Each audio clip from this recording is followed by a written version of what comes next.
Hello दोस्तों, welcome to my YouTube page. जैसा कि आपको पता है कि आज पॉलिटिकल साइंस आर्ट्स के टॉपिक को लेकर कहीं ना कहीं हम यहाँ पे आए हैं और जो भी बच्चे एग्जाम दिए हैं, है ना, और वो ऑब्जेक्टिव खासकर अपना मिला लीजिए, चेक कर लीजिए कि सर आप में 50 में कितने नंबर आपका आ रहा है। ठीक है, तो हम जल्दी जल्दी सबका आंसर करवा देते हैं, आप भी जल्दी मिला लीजिएगा। सबसे पहला सवाल जो आपको मिला होगा, अलग अलग सेटों में अलग अलग मिला होगा, कोई क्वेश्चन पहला नंबर क्वेश्चन में मिला होगा, ठीक है, और किसी को 55 नंबर, किसी को 20वां नंबर मिला होगा। सबसे पहला सवाल यह है कि राज्यसभा में सदस्यों की कार्यकाल कितने वर्ष का होता है? 6 साल का होता है। ठीक है, लोकसभा में जो होता है वो 5 साल का होता है, राज्यसभा में जो होता है 6 वर्ष के होता है। दूसरा सवाल देखिए, लोकसभा में बिहारों में कुल कितने सदस्यों की प्रतिनिधि होती है? लोकसभा में बिहार में कुल कितने सीट हैं? तो सीधे कहिए, इसका आंसर कितना है? 40, है ना। 40 सांसद बिहार से चुन कर जाते हैं। ठीक है, अगला देखिए सवाल जो है, राज्यसभा में विशिष्ट शक्ति जो है, राज्यसभा का जो विशेष जो शक्ति है वो आर्टिकल कितना के अनुसार आता है? आर्टिकल 249 के तहत, इसको मिला लीजिएगा। अगला जो सवाल 4 नंबर क्वेश्चन है, निम्न में से किस राज्य में विधान परिषद नहीं है? आपको पता होगा पूरे के पूरे भारत में 5-6 ही ऐसा राज्य है जहां पर विधान परिषद है, बाकी जगह नहीं है। तो वो पश्चिम बंगाल है जहां पर विधान परिषद नहीं है, बाकी बिहार, यूपी, महाराष्ट्र ये सब जगह है, कर्नाटक और तेलंगाना पड़ता है जहां पे है। आगे अगला सवाल जो है, संविधान के किस अनुच्छेद में राज्यों को विधान परिषदों की स्थापना किया जाता है? ठीक है, मतलब क्वेश्चन है कि संविधान के किस अनुच्छेद में राज्यों के विधान परिषदों की स्थापना होता है? एक होता है विधान परिषद, एक होता है विधानसभा। आर्टिकल 169 के तहत कहीं ना कहीं विधान परिषद की स्थापना किया था। अगला सवाल जो है, किस राज्य के विधानसभा को विघटन किस अनुच्छेद के तहत? अच्छा, किसी राज्य के विधानसभा का जो कहीं ना कहीं विघटन होता है वह किस अनुच्छेद के तहत होता है? तो उसका जो आंसर है, उसका आंसर 174 है। ठीक है, आगे देखिए लिखा हुआ है 174, आर्टिकल 174 के तहत किसी भी राज्य का विधानसभा को हम विघटन कर सकते हैं। अगला सवाल जो लिखा हुआ है, किसी राज्य के मुख्यमंत्री का नियुक्ति कौन करता है? तो राज्य होगा तो राज्यपाल, और अगर पीएम का होगा नियुक्ति कौन करता है? तो राष्ट्रपति करता है। ठीक है, अगला सवाल देखिए, अगला सवाल जो है 8 नंबर क्वेश्चन जो यहाँ पे लिखा हुआ है, कौन सा अनुच्छेद राज्यपाल को अध्यादेश जारी करता है? देखिए यहाँ 2 क्वेश्चन बताएंगे, एक होता है राज्यपाल, एक होता है राष्ट्रपति। ठीक है, तो अगर राष्ट्रपति बोलता तो आर्टिकल 123, अगर यही राज्यपाल बोला है तो राज्य में होता है। ठीक है, तो इसका इसमें बदल लीजिए, आगे वाला पीछे, पीछे वाला आगे होगा। ठीक है, तो इसका जो आंसर होगा वो 213 होगा। उच्च न्यायालय के न्यायाधीशों का सेवानिवृत्ति कितने वर्ष पर होता है? जान लीजिए, ये हाई कोर्ट का होता है 62 वर्ष पर, है ना, और सुप्रीम कोर्ट का जो होता है वो 65 वर्षों पर होता है। समझ में आ गया? आगे देखिए अगला सवाल, आगे लिखा हुआ है 10 नंबर सवाल के, भारत का न्यायिक समीक्षा व्यवस्था किस देश से लिया गया? ठीक है, ये जो न्याय का जो व्यवस्था लिया गया किस देश से लिया गया है? तो यूएसए, अमेरिका से लिया गया है। अगला जो सवाल है, संविधान के निम्न में से कौन सा अनुच्छेद आर्टिकल लिखा हुआ है राष्ट्रपति शासन? ठीक है, राष्ट्रपति जो शासन लगते हैं, आर्टिकल देखिए 356। आपको पता होगा 3 तरह का पढ़ाए थे आपको, मत आपातकाल लगती है। देखिए, एक होता है राष्ट्रीय आपातकाल आर्टिकल 352 के तहत, एक होता है राष्ट्रपति शासन आर्टिकल 356 के तहत, एक होता है वृत्तीय आपातकाल आर्टिकल 360 के तहत। तो समझ में आ गया होगा। आपका सवाल पूछा है राष्ट्रपति शासन, तो आर्टिकल 356। अगला सवाल देखिए, 12 नंबर क्वेश्चन है कि प्रधानमंत्री की नियुक्ति से संबंधित अनुच्छेद कौन सा है? तो अगर प्रधानमंत्री कहेगा, ठीक है, देखिए एक होता है मंत्रिपरिषद, एक होता है प्रधानमंत्री। तो प्रधानमंत्री कहेगा तो 75 और मंत्रिपरिषद कहेगा तो 74। ये हो गया। किसकी अनुशंसा पर राष्ट्रपति मंत्रिपरिषद की नियुक्ति करता है? ठीक है, तो जान लीजिए, राष्ट्रपति अपने मन से किसी को मंत्री नहीं बनाता है। सर ये पूछता किससे है? तो प्रधानमंत्री से सपोर्ट लेता है ना, मतलब सहायता किसका? प्रधानमंत्री से, मतलब अनुशंसा किसका है? प्रधानमंत्री का, और चुने जाएगा मंत्रिपरिषद। तो किसके मतलब किसके अनुशंसा पे? तो इसका आंसर, राइट आंसर जो होगा उसका आंसर होगा प्रधानमंत्री। अगला क्वेश्चन, नीति आयोग का अध्यक्ष कौन होता है? देखिए यहाँ पर 2 सवाल, एक होता है नीति आयोग, एक होता है मतलब योजना आयोग। ठीक है,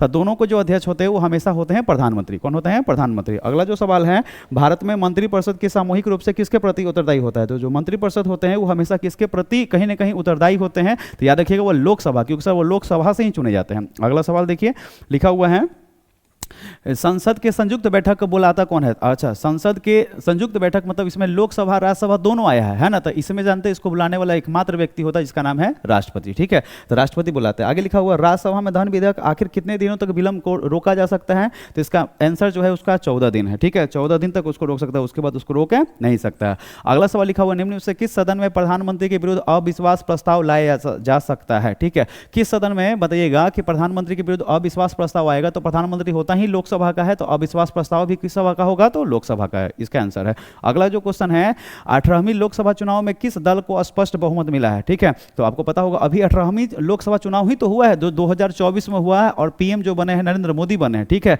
तो वो कौन सा पार्टी है? भारतीय जनता पार्टी, जिसको बोलते हैं बीजेपी। इसका आंसर हो गया। ठीक है, आगे देखिए अगला क्वेश्चन, लोकसभा के विघटन कौन कर सकता है? तो लोकसभा का जो विघटन कर सकता है वह एकमात्र व्यक्ति जिसका नाम क्या है? राष्ट्रपति। राष्ट्रपति कर सकता है। ठीक है, किस भारतीय प्रधानमंत्री ने शिमला समझौता पर हस्ताक्षर किया था? तो शिमला समझौता पर हस्ताक्षर करने वाला एकमात्र महिला, मतलब महिला प्रधानमंत्री जिनका नाम था इंदिरा गांधी। तो इंदिरा गांधी के द्वारा किया गया था। अगला सवाल लिखा हुआ है, ताशकंद समझौता का हस्ताक्षर कब हुआ था? तो आपको पता होगा ताशकंद समझौता 1966 में हुआ था, जो लाल बहादुर शास्त्री उस समय देश के राष्ट्र प्रधानमंत्री थे। ठीक है, तो इसका राइट आंसर कौन होगा? 1966। अगला जो सवाल है, भारत चीन का युद्ध कब हुआ था? एकमात्र बार युद्ध हुआ है वो कब है? तो 1962 है ना। भारत चीन का युद्ध 1962 में, पाकिस्तान के साथ 1965 में हुआ था, 1971 में हुआ था, 1999 में हुआ था, है ना। ये सब चीज है।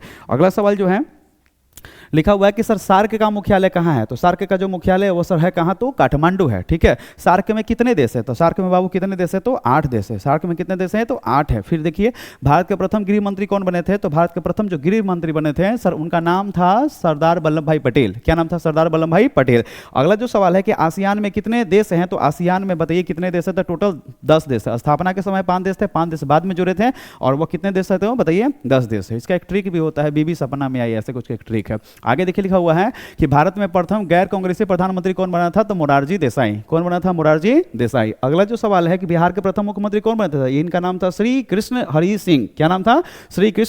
श्री कृष्ण सिंह नाम इनका था। ठीक है, अगला जो सवाल है कि डीएमके किस पार्टी, किस देश, किस राज्य का एक पार्टी है? तो डीएमके जो पार्टी है, डीएमके द्रविड़ मुनेत्र कड़गम। ठीक है, यह जो है वो तमिलनाडु का है। किस देश का है? तो किस राज्य का है? तो तमिलनाडु का है। अगला जो सवाल है, भारतीय संविधान में नीति निर्देशक तत्व, ये बताइएगा संविधान के किस देश से लिया गया? तो इसका राइट आंसर जो है उसका आंसर क्या है? आयरलैंड से लिया गया है। अगला सवाल मिला लीजिए 32 नंबर क्वेश्चन के, भारतीय संविधान में मौलिक अधिकारों की संख्या कितना है? तो आपको पता होगा पहले मौलिक अधिकारों की संख्या कितना था बाबू? 7 है। आज कितने हैं? 6। कौन सा अधिकार हट गया? तो संपत्ति का अधिकार अब क्या हो गया? तो कानूनी अधिकार हो गया। तो इसका आंसर कौन सा होगा? तो 6। ठीक है, अगला देखिए लिखा हुआ है, मूल संविधान में अनुच्छेद 31 किस संविधान से संबंधित है? मूल संविधान मतलब जब संविधान लागू हुआ था तो यही तो खत्म हो गया ना वर्तमान में। ये कौन से संबंधित है बताइए? संपत्ति का अधिकार। तो अभी तो बोले कि मौलिक अधिकारों की संख्या पहले 7 था, आज कितने हो गए? 6। कौन सा मौलिक अधिकार खत्म हो गया? तो संपत्ति का अधिकार। आर्टिकल कितना में था? तो आर्टिकल 31 में था। समझ गए? आगे देखिए अगला क्वेश्चन है, वर्तमान में भारतीय संविधान में कुल कितने भाग है? अभी वर्तमान की बात कहा जाएगा तो सर ये 25 भाग है, लेकिन मूल संविधान में कितने भाग थे? तो 22 भाग हैं। ठीक है, आगे देखिए भारतीय संविधान ने आपातकालीन प्रावधान किस देश से लिया गया? ठीक है, तो आपातकालीन जो कहीं ना कहीं आपातकालीन जो प्रावधान है सर वो कहां से लिया गया है? कनाडा से लिया गया। कहां से लिया गया है? तो कनाडा से। आगे देखिए अगला सवाल, सर संविधान सभा के लिए चुनाव लिखा हुआ पहला सवाल है कि संविधान सभा के लिए चुनाव कब संपन्न हुआ? ठीक है, मतलब कब पूरा का पूरा, मतलब कब संपन्न, पहला बार चुनाव कब हुआ था? तो 1946 में होता है। इसका राइट आंसर जो है 1946 में, 9 दिसंबर 1946 में स्टार्ट हुआ था। आगे लिखा हुआ कि संविधान के किस भाग में नीति निर्देशक तत्व है? तो भाग 4 में जो है वह नीति निर्देशक तत्व है। जैसे भाग 1 में संघ एवं राज्य है, भाग 2 में क्या है? नागरिकता, भाग 3 में मौलिक अधिकार, भाग 4 में क्या है बताइए? तो राज्य का नीति निर्देशक तत्व है। 4 का कम है मौलिक कर्तव्य, ये सब चीज था। ठीक है, इसका राइट जो आंसर है वो कौन सा होगा? तो चौथा होगा। अगला जो सवाल है, किस अनुच्छेद के द्वारा गौ वध या गायों का हत्या पर प्रतिबंध लगा है? वो आर्टिकल 48 है। आर्टिकल कितना है? तो 48 है। अगला जो सवाल है, निम्न में से कौन सा अनुच्छेद जो है ग्राम पंचायतों से संबंधित है? तो इसका राइट जो आंसर वो कितना है? तो 40 आंसर है। ठीक है, अगला जो सवाल है यहाँ पर लिखा हुआ, भारतीय निर्वाचन आयोग में कितने चुनाव आयुक्त होते हैं? तो टोटल 3 होते हैं। टोटल कितने होते हैं? 3, जिसमें 1 प्रमुख होते हैं और 2 इनके कहीं ना कहीं ब्रांच से जुड़े रहते हैं। ठीक है, तो बस आप आंसर करिएगा क्या इसका आंसर क्या था? तो 3 आंसर था। अगला जो सवाल है कि भारत में परमाणु परीक्षण सर्वप्रथम किस वर्ष हुआ था? देखिए 2 बार हुआ था। पहला बार जो हुआ था 1974 में हुआ था, इस समय प्रधानमंत्री इंदिरा गांधी थे। ठीक है, और दूसरा बार जो हुआ था 1998 में, इस समय प्रधानमंत्री अटल बिहारी वाजपेयी थे। तो इसका जो राइट आंसर है वो कौन सा आंसर होगा? 1974 होगा। अगला क्वेश्चन देखिए, निम्नलिखित में से कौन नेम या गुट निरपेक्षता का सदस्य नहीं है? ठीक है, तो सुक्रेनो थे ही, मार्टिगो मतलब टीटो थे ही, पंडित जवाहरलाल नेहरू भारत तो था ही, वह कौन सा आंसर नहीं है? तो अरापात। क्या नाम था? अरापात नाम इनका नाम था। यही जो थे वो नेम में या गुट निरपेक्षता में सदस्य नहीं थे। इसका राइट आंसर जो होगा वो बी आंसर होगा। ठीक है, अगला जो सवाल है कि सर नेम का स्थापना कब हुआ था? तो नेम का जो स्थापना हुआ था वो 1961 में हुआ था। कब हुआ था? 1961 में। अगला जो सवाल है कि सर नाटो का स्थापना कब हुआ था? तो नाटो का स्थापना हुआ था 1949 में। कब हुआ था बताइए? 1949 में। अगला जो सवाल है, पहले गुट निरपेक्ष का बैठक कहां हुआ था? बेलग्रेड। कहां हुआ था बताइए? बेलग्रेड। बेलग्रेड किसकी राजधानी है? सर्बिया। सर्बिया देश की राजधानी कहां बताइए? बेलग्रेड है। आगे देखिए, संयुक्त राष्ट्र संघ नाम सुने हैं? इवेनो, इवेनो का स्थापना जो हुआ था वो हुआ कब था? 24 अक्टूबर 1945, 24 अक्टूबर 1945 का राइट आंसर है। ठीक है, अगला जो सवाल है कि सुरक्षा परिषद में कितने अस्थायी सदस्य होते हैं? बाबू दो तरह से होते हैं, अस्थायी जो होते हैं वो 5 होते हैं और अस्थायी जो होते हैं वो 10 होते हैं। इसका राइट जो आंसर है वो कौन सा है बताइए? तो 5, मतलब सी नंबर ऑप्शन। ठीक है, अगला जो सवाल है यहाँ देखिए, निम्नलिखित में से कौन सा सुरक्षा परिषद का अस्थायी सदस्य नहीं है? तो आपको पता होगा अमेरिका तो है, इसका एक ट्रिक भी होता है, A B C F R, है ना। तो ए से हो गया अमेरिका, देखिए बी से हो गया, बी से ब्रिटेन नहीं दिया हुआ, ठीक है, सी से क्या हो गया? चीन हो गया, एफ से क्या हो गया? एफ से नहीं दिया हुआ, ठीक है, आर से क्या हो गया? रूस है। तो इसमें कौन सा आंसर है? भारत। भारत जो है वह सुरक्षा परिषद का अस्थायी सदस्य नहीं है। इसका आंसर कौन सा है? तो सी नंबर ऑप्शन। अगला सवाल देखिए, अगला सवाल है कि संयुक्त राष्ट्र महासंघ का मुख्यालय कहाँ है? ठीक है, तो संयुक्त राष्ट्र महासंघ का जो मुख्यालय है वह कहाँ है बताइए? न्यूयॉर्क में। आपको पता होगा कि सर यूएनओ का 6 अंग होता है और 6 अंग में 5 अंगों का जो मुख्यालय वह है कहाँ? न्यूयॉर्क में। अगला जो सवाल है कि अंतर्राष्ट्रीय न्यायालय का मुख्यालय कहाँ है? तो इसका जो मुख्यालय है उसका नाम है सर द हेग। क्या नाम है? द हेग, जो कहीं ना कहीं अलग कंट्री में। ठीक है, ये चीज है। आगे देखिए अगला सवाल जो लिखा हुआ है, संविधान सभा का प्रथम बैठक कब हुई थी? तो हुआ था 9 दिसंबर 1946 में हुआ था। जो अस्थायी अध्यक्ष बने थे और अस्थायी बने थे सच्चिदानंद सिन्हा। कौन बने थे? सच्चिदानंद सिन्हा। अगला सवाल देखिए, भारतीय संविधान में कुल कितने अनुसूचियां हैं? तो वर्तमान समय की बात कहा जाए तो वर्तमान में कितने अनुसूचियां हैं? 12। पहले कितने थे? 8। तो आपका राइट आंसर जो होगा वो कितना होगा? तो 12। अगला क्वेश्चन है, स्वतंत्र भारत के प्रथम गवर्नर जनरल कौन थे? तो इसका जो राइट आंसर है सर सी राजगोपालाचारी। कौन सा आंसर है? सी राजगोपालाचारी। अगला जो क्वेश्चन लिखा हुआ है कि किसने कहा था कि भारतीय संविधान वकीलों के सर स्वर्ग है? किसने कहा था कि भारतीय संविधान वकीलों का स्वर्ग है? ठीक है, तो इसका जो आंसर है प्रोफेसर आइवर जेनिंग्स। क्या नाम था? प्रोफेसर आइवर जेनिंग्स इसका राइट आंसर है। ठीक है, अगला सवाल देखिए, लिखा हुआ है क्या कि भारतीय संविधान के प्रस्तावना में पंथ निरपेक्ष शब्द, ये तो आपको पिछले वीडियो में आपको बताया भी था। ठीक है, एक कौन सा संशोधन के तहत? तो 42वां संविधान संशोधन के तहत किया गया था। अगला जो सवाल है, भारत के मूल संविधान में कितने भाग थे? मतलब कितने भाग थे? तो मूल संविधान में जो भाग थे बाबू वो कितने थे? 22। आज कितने भाग हो गए हैं? तो 25। अगला सवाल देखिए, भारतीय संविधान को कब लागू किया गया? ठीक है, तो भारतीय संविधान को जो लागू किया गया था वो किया गया था कब बताइए? 26 जनवरी 1950 को लागू किया गया था। अगला जो सवाल है, भारत में लोकसभा का प्रथम चुनाव कब हुआ था? तो वह हुआ था 1951-52, 1951-1952। अगला सवाल देखिए,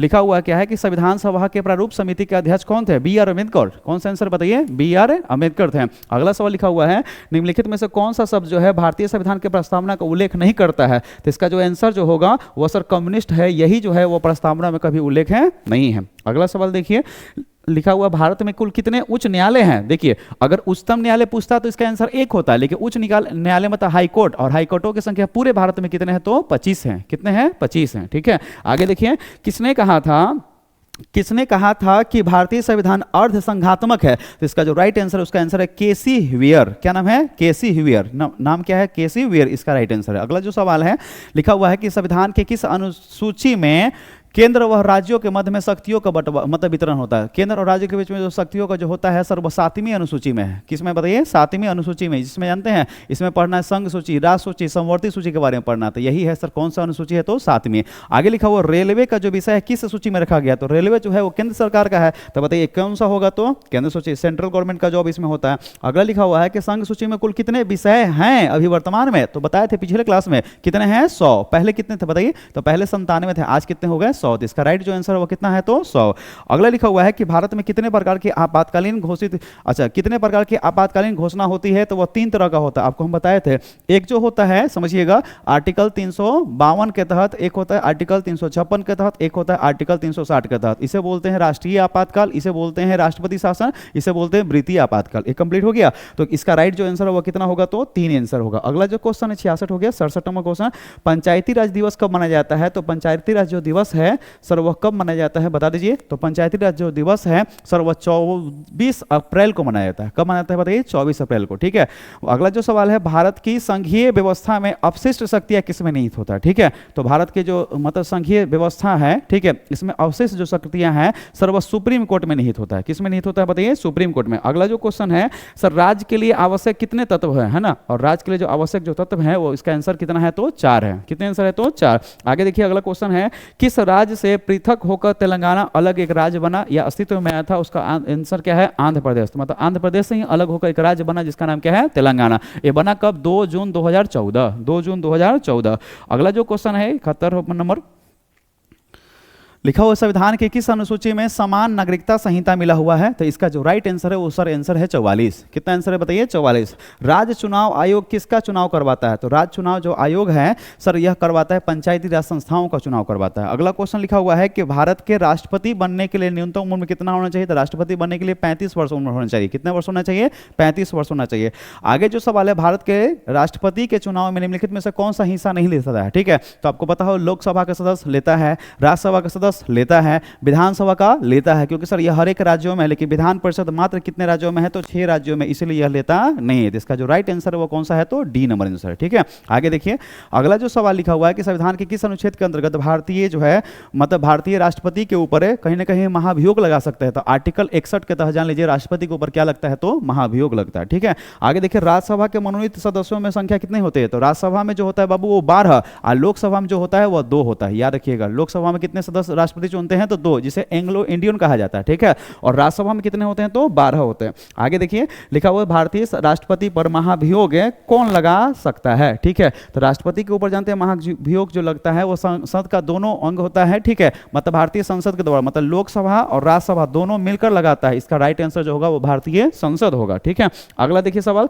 आगे लिखा हुआ है कि सर अनुच्छेद 143 के अंतर्गत है ना बताइए राष्ट्रपति किससे सलाह मांग सकती है? ठीक है, तो अनुच्छेद 143 के तहत राष्ट्रपति जो है सर वह प्रधानमंत्री से सलाह मांग सकते हैं। सॉरी, इसका जो आंसर है वह सर्वोच्च न्यायालय है, क्योंकि सर यहाँ पर जानते हैं आप सुप्रीम कोर्ट के बारे में पढ़िएगा है ना, आर्टिकल 142 की तरह। ठीक है, तो देखिए इसका जो राइट आंसर है उसका आंसर क्या है बताइए? सर्वोच्च न्यायालय। सर्वोच्च न्यायालय होता है। आगे देखिए संविधान के किस अनुच्छेद के तहत राष्ट्रपति जो है अध्यादेश जारी करेगा? तो राष्ट्रपति अध्यादेश जारी करता है 123 के तहत। सबसे पहला सवाल था कि राज्यपाल किस अनुच्छेद के तहत? तो उसका जो आंसर वो 213 था। ठीक है, आगे देखिए अगला सवाल जो है कि निम्नलिखित किसके लिखित परामर्श पे अनुच्छेद 352 के अंतर्गत राष्ट्रपति देशव्यापी आपातकाल लगा सकता है? ठीक है, तो राष्ट्रपति किसके कहने पर समझिएगा सर वह कहने के देश में आपातकाल लगा सकता है? तो इसका जो आंसर होता है सर वह होता है प्रधानमंत्री। क्यों? क्योंकि सर मंत्रियों का जो हेड होता है वह होता कौन है? प्रधानमंत्री। इसलिए प्रधानमंत्री कहने पर कहीं ना कहीं ये होता है। ठीक है, आगे देखिए भारत में सुदृढ़ केंद्र के साथ है संघीय ढांचा के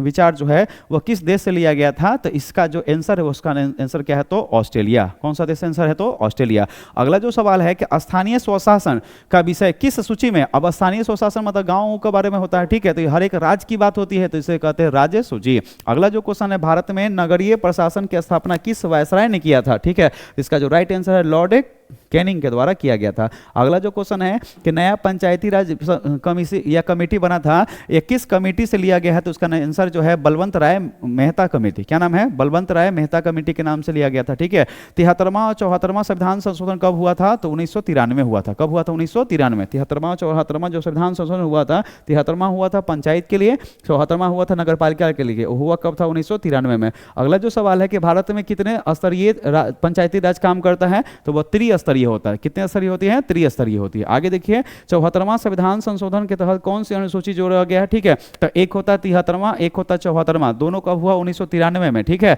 तो 73वां संविधान संशोधन के तहत 11वीं अनुसूची जोड़ा गया और 74वां संविधान संशोधन के तहत 12वीं अनुसूची जोड़ा गया। तो आपका क्वेश्चन क्या है कि 74वां संशोधन का मतलब कौन सा अनुसूची जोड़ा गया? तो इसका राइट जो आंसर है वह कौन सा है? 12वां। ठीक है, इसके तहत नगर पालिका को जोड़ा गया था, शहरों में जो होता है। अगला क्वेश्चन जो है कि सर पंचायतों के चुनाव कितने वर्षों में होता है? ठीक है, तो पंचायत का चुनाव जो मुखिया उखिया का होता है वह कितने वर्षों पे होता है? 5 वर्षों पे होता है। अगला जो सवाल है निम्नलिखित से किस देश का संविधान सबसे विशाल है? तो आपको पता होगा विश्व का सबसे बड़ा लिखित अगर संविधान किसी देश का है तो वो अपना खुद का अपना भारत का है। ठीक है, तो इसका जो राइट आंसर है उसका आंसर क्या हो गया? भारत है ना।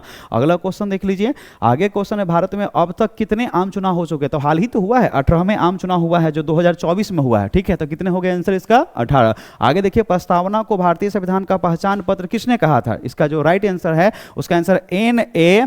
पालिखवाला। क्या लिखा हुआ है? A.N. पालिखवाला। अगला जो क्वेश्चन लिखा हुआ है कि सर बेरूबरी केस किस वर्ष आया था? तो बेरूबरी जो केस आया था वह 1960 में आया था। ये कब आया था? 1960 में। अगला जो क्वेश्चन लिखा हुआ है निम्नलिखित में से कौन सा आदर्श प्रस्तावना शामिल नहीं है? ठीक है, मतलब प्रस्तावना में हम भारत के लोग भारत को है ना ये सब जो है उसमें कौन शामिल नहीं है? तो इसका जो राइट आंसर है उसका आंसर क्या है? तो समृद्ध जोड़ा हुआ नहीं था। आगे देखिए भारतीय संविधान में किस अनुच्छेद द्वारा उपाधियों का अंत किया गया है ना, उपाधियों का उन्मूलन किया गया है। मतलब आपको प्रधानमंत्री कहीं ना कहीं आपको भारत रत्न मिल गया, ठीक है, तो अपने नाम के साथ भारत रत्न नाम नहीं जोड़ सकते हैं। इस आर्टिकल कितना के तहत है, 18 के तहत है, ठीक है। निम्नलिखित में से अगला क्वेश्चन, निम्न में से कौन सा अनुच्छेद सांस्कृतिक और शैक्षणिक अधिकारों से संबंधित होता है। तो इसका जो राइट आंसर है वो 27 और 28, यही जो है वो सांस्कृतिक, कल्चर और शैक्षणिक अधिकारों से संबंधित होता है। अगला जो क्वेश्चन है, भारतीय संविधान के किस भाग में मौलिक अधिकारों का उल्लेख है। तो भाग 3 जो है वो मौलिक अधिकारों से संबंधित है। अगला जो क्वेश्चन है, भाषण और अभिव्यक्ति खुद के बारे में बताने का है ना, समझिएगा ये किस आर्टिकल से जुड़ा हुआ है। तो यह आर्टिकल 19 है। आर्टिकल 19 में तो 5 पढ़ना, जिसमें झंडा फहराने की आजादी था, ठीक है। और ये जो आर्टिकल कितना में है, तो 19 में है, ठीक है। जो अभिव्यक्ति खुद के बारे में बताने का आजादी है, भाषण देने का आजादी है, ये चीज है। अगला जो सवाल है, कौन सा अनुच्छेद जो है कानून के समक्ष समानता प्रदान करता है, ठीक है। तो इसका जो राइट आंसर वो आंसर कितना है, तो 14, यही जो है सर वो कहीं ना कहीं कानून के समक्ष समानता की कहीं ना कहीं प्रदान करता है। और 99 नंबर क्वेश्चन है, वर्तमान में हमारे संविधान में कुल कितने मौलिक कर्तव्य हैं। तो वर्तमान में आपको पता होगा मौलिक कर्तव्यों की संख्या कितना है, 11। और बताइए पहले कितने थे, 10 थे, तो आज कितने हो गए, 11। इसका राइट आंसर होगा वो कितना होगा, 11। और सबसे आखिरी जो क्वेश्चन है, लिखा हुआ है कि भारतीय संविधान में मौलिक अधिकारों की अवधारणा किस देश से लिया गया है। तो मौलिक अधिकार किस देश से लिया गया है, तो यूएसए, अमेरिका से लिया गया है ना। तो आप सभी लोग जानते हैं, आप इस वीडियो के माध्यम से आप अपना आंसर मिलाइएगा और देखिएगा कि आप कहीं ना कहीं 100 में जो 50 बनाए हैं, तो 50 में आपका कितना नंबर आएगा। उम्मीद करते हो कि आप सारे बच्चों को 50 में 50 सही आएगा। अब अगले दिन जिस सब्जेक्ट का कहीं ना कहीं एग्जाम होगा, उसका कहीं ना कहीं आपका ऑब्जेक्टिव हम करवा देंगे। तब तक के लिए जय हिंद, धन्यवाद।